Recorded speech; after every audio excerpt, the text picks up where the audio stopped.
Hey everyone, John here! And I came to a realization the other day.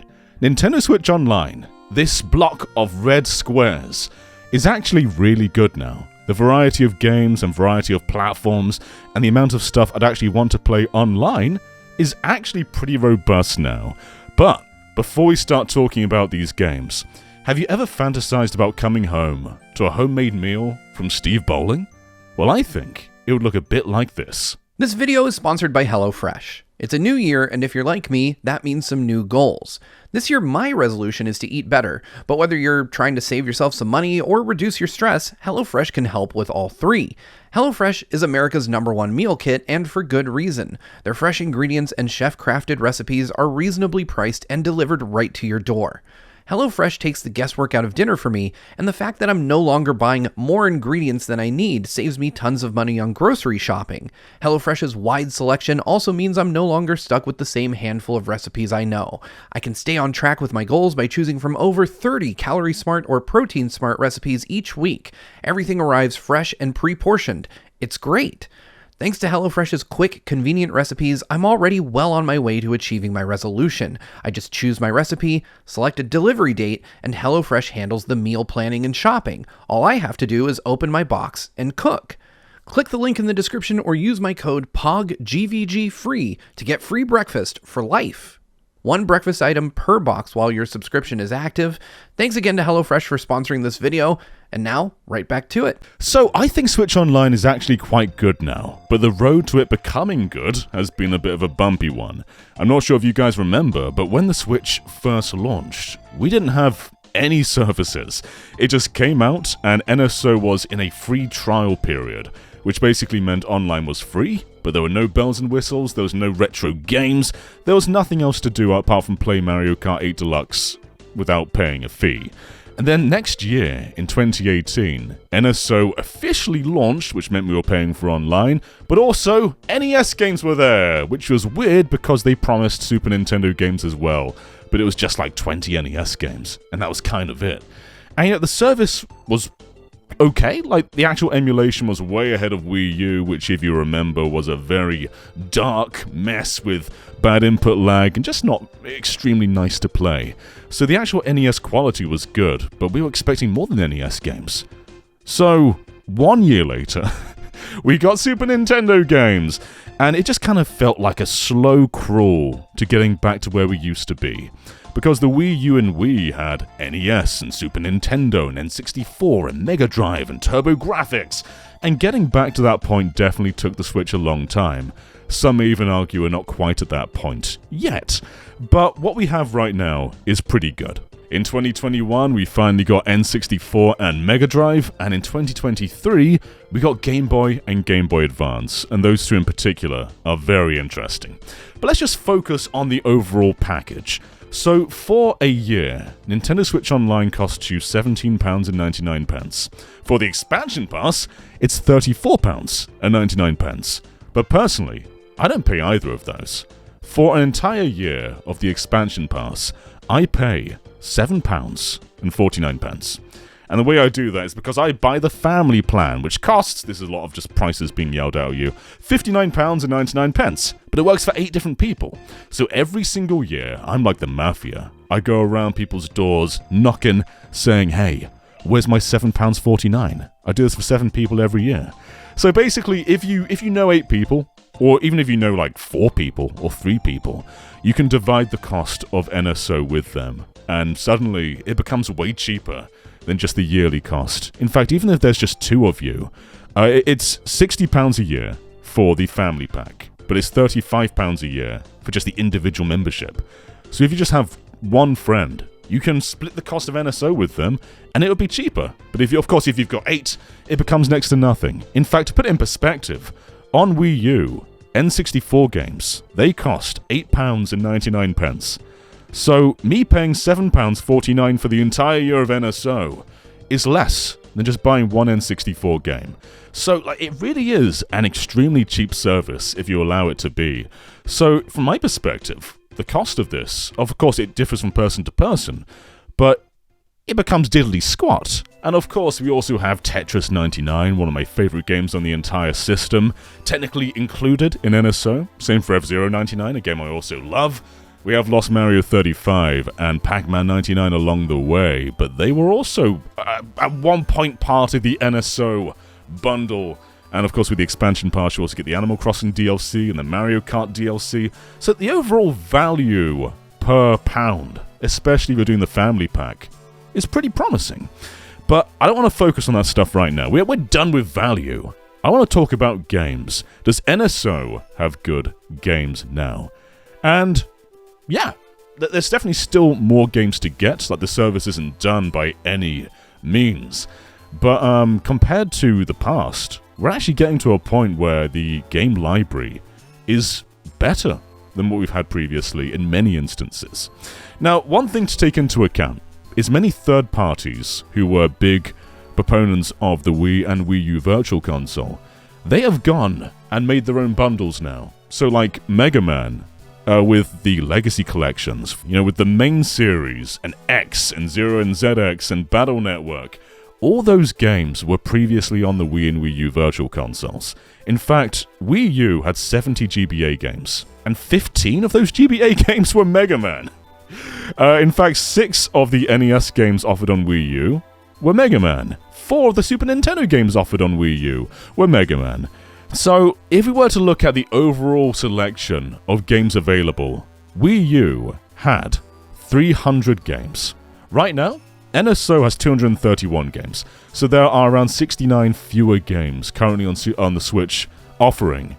But that 70-game gap becomes a 45-game gap if you just take off the Mega Man games. And then, of course, there's also stuff like Contra and Castlevania and Pac-Man and so many other collections just offered by third parties that if you were to include all of them, I'm pretty sure Switch would have more legacy games offered. And then there's stuff like PlayStation and PlayStation 2 and PS3, and Switch is just a retro dream at this point when it comes to re-releases.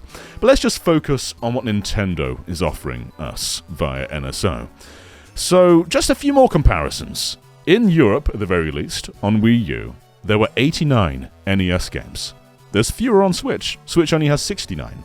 But pretty much all the other platforms have more on Switch. So, Wii U had 49 Super Nintendo games. Switch has 59. Wii U had 21 N64 games. Switch has 29. Wii U didn't get Mega Drive, but it did have TurboGrafx, and there were 40 TurboGrafx games, and the Switch has 44 Mega Drive games as the alternative. Now, of course, numbers don't really mean anything when it comes to pure overall quality. And does Switch have stuff now that you would actually want to play? And I think hell yeah. Especially if you're someone who hasn't grown up with these games or hasn't played them over and over again on previous virtual consoles, then the offering here is near endless. When I was a kid with the Wii, a bulk of my time with that system was just spent on playing virtual console games and catching up on history. I played the bulk of Mario and Zelda games via my Wii, and it's very exciting that now kids can do the exact same thing with NSO. Apart from, unlike, I had to buy all those games individually. They've just got access to them, which is even better. And what I think is actually really interesting about NSO is the online capabilities. It's in the name, Nintendo Switch Online. When it first came out, there weren't that many games you'd actually want to play online. The NES library isn't exactly a big multiplayer one, and the stuff that you'd want to play multiplayer is stuff like Contra, which isn't featured because that has its own collection. So we're kind of just left with stuff like, like Dr. Mario or Balloon Fight or Mario Brothers, and that stuff is good, but it's not like long-term multiplayer. But when we fast forward to Super Nintendo, suddenly there's puzzle games like Pound Upon and Kirby's Avalanche and Puyo Puyo 2, which are kind of the same game, but regardless, there's stuff you'd actually want to play with other people. But N64 is where multiplayer truly unlocks. That was the big multiplayer system, and we're talking games like F-Zero X, GoldenEye, Pokemon Stadium with the mini-games, Mario Kart 64, Mario Tennis, Mario Golf, Wave Race, Star Fox 64, Pokemon Puzzle League, Mario Party 1, 2, and 3. You can play all of these games with other people regardless of where they live in the world. And yes, the quality of the connection will definitely depend on where you're located and how many players are connected, but I've had a bunch of really solid N64 games with 4 people in England, and a bunch of really solid 2-player N64 games with people across the world. You definitely can get bad matchups. You for sure can. Sometimes it can be a crawl. But weirdly, most other systems actually have rollback netcode. N64 doesn't for some reason, but NES and Super Nintendo, they do. So does Game Boy and Game Boy Advance. It's bizarre. And with Game Boy and Game Boy Advance, growing up, it was basically purely a single-player system for me. I knew other kids who had GBAs and Game Boys, but we didn't really connect up unless it was Pokemon. So playing Mario Advance Mario Brothers for the first time, 4-player, with my friends across the world, was enlightening, because there were parts of that game I'd never played before. I'd never played Kuro Kuro Kuroin online with people, multiplayer. I'd never played Tetris Game Boy multiplayer, at least not in my memory. Maybe I did when I was very young, but not in years and years and years. And I forgot that Mario and Luigi featured in the multiplayer segment. I'd never played Pokemon trading card Game Boy, with people online. And I'd never played Kirby and the Amazing Mirror online, and that is basically the essence of that game. It's multiplayer. And when Four Swords finally gets added, I'll be playing that online. So right now, Game Boy and Game Boy Advance have pretty limited libraries, but I'm very excited for them to grow, because there's so many that I'd like to play with other people. Sonic Advance 3 has a full-on co-op mode. We can play the entire game, just the full-on stages, separated from each other. And, I've never tried that before with another person. I'd love to. I'd love for that game to be added to this service. And maybe the unsung gem of online multiplayer is Mega Drive. Now, Mega Drive, I understand it's quite a tiring system to re-release because we have so many compilations, but I don't think any of them have online multiplayer. So, while Sonic 2 is available in Sonic Origins, it's available as part of Sega Rages, it's available as part of that Mega Drive compilation, none of those have online play. So if you want to, you can just hook up with another friend and have them play as Tails with the second controller for the entire... You can of course also play multiplayer as well, but you can play the entire game together with one of you being Tails. You can play Golden Axe together, Gunstar Heroes together, Streets of Rage 2 together. That's just where it becomes so much more fun to experience the Mega Drive in a way you haven't before, or haven't been able to play in years. It's super exciting. And I think a big part of why NSO has suddenly clicked with me now to be an appealing service is the Switch is a portable system.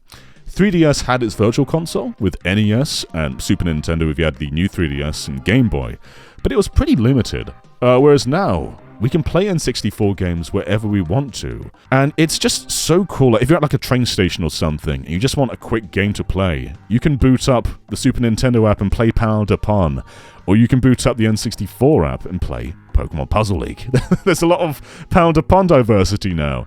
And I just find myself really enamored by what can be offered now. Although I just kind of want to shake Game Boy and Game Boy Advance, just say, have more games, please. Golden Sun is finally being added, which is great, but Game Boy Advance it's a pool of possibilities, and they've barely even scratched the surface. On Game Boy, they haven't got Mario Land 1. they have like Wario Land 3, but not Wario Land 1 or Wario Land 2.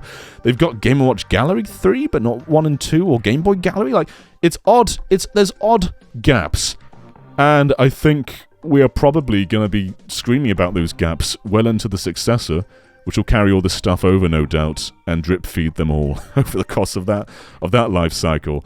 When it comes to GameCube, it seems like we're getting remasters rather than a dedicated service. So we've got Metroid Prime Remastered, we've got Pikmin 1 and 2, we're getting The Thousand Year Door, we've got third-party stuff like Tales of Symphonia and Resident Evil Remake and Resident Evil 4 and Resident Evil 0. Like, there's a good GameCube library out there to the point where a service doesn't really make a whole lot of sense. And I think they're probably going to be doing that with the Wii as well, which also has like Mario Galaxy, and it's got No More Heroes, and it's got Sonic Colors. We are kind of building a small Wii library as well as GameCube.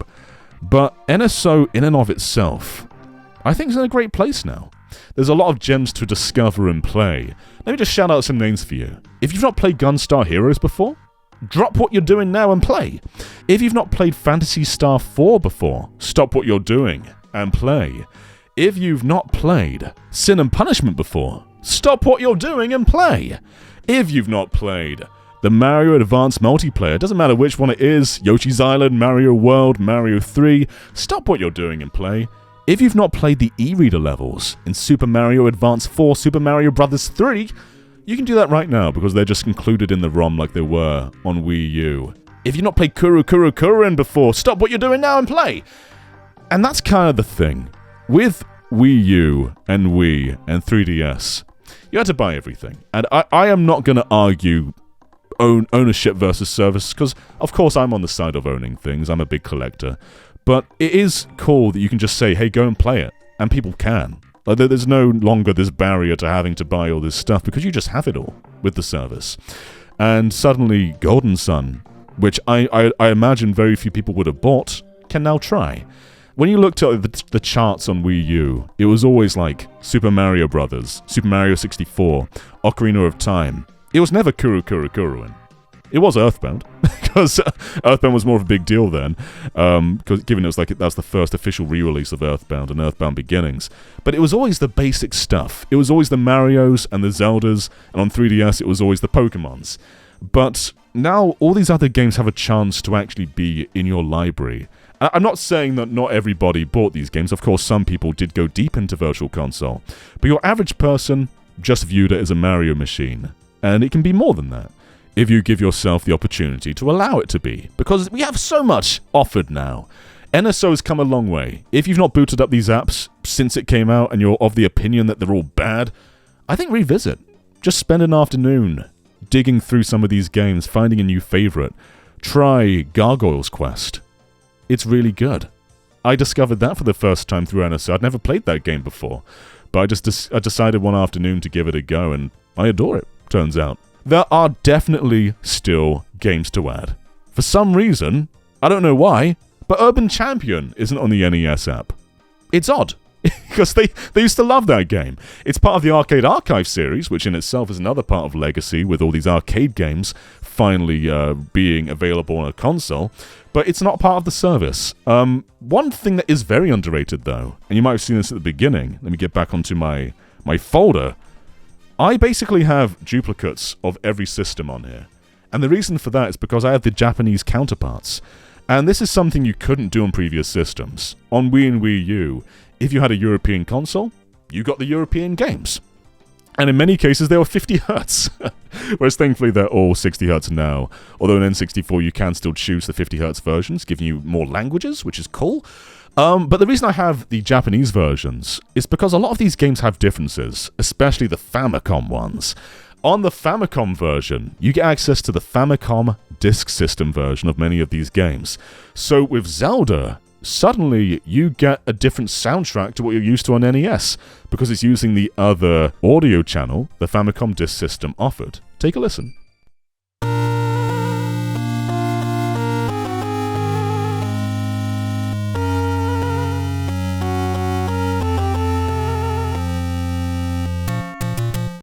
And with games like Metroid and Kid Icarus, they could save onto the Famicom disk. So this save screen was never seen on NES.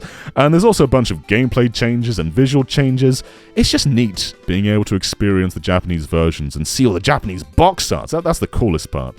But yes, I'll stop rambling now. I think the NSO has come a very long way in terms of games. The service itself is cool too, with its own exclusive games like Tetris and F-Zero, and with all the DLCs being offered with Mario Kart and Animal Crossing. This service used to be just a barrier to playing online. And make no mistake, that is what it is. The whole point of PlayStation Plus and Xbox Live and Nintendo Switch Online is to make you pay for online. That is the whole point. Everything else is just bells and whistles. But especially if you're going for the family plan and it becomes such a cheap service, you actually do get a good amount of quality out of it. And considering just the bang for your buck in terms of the small pay, I might value NSO above all the other services, to be honest.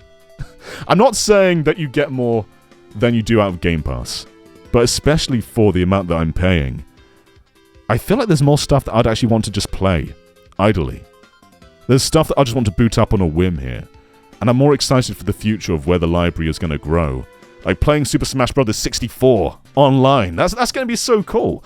It's the kind of new perk that you don't get with other services. Taking something that has existed for decades and just making it a bit more exciting with online multiplayer and portability. I value that a lot.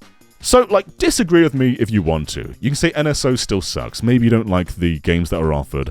Maybe you don't touch the online. Maybe you don't touch the family plan. Maybe you're paying a lot of money every year for games that you don't really want to play. Maybe that's the case. But just from my personal perspective, someone who's part of the family plan, someone who does play these games, someone who's finding new experiences via the online of these, I'm having a great time. And I'm still very excited for where the future's going to go, and what weirdo games they're going to add next, because they like to do that sometimes. So thank you for watching, everybody, and I will catch you next time. Bye.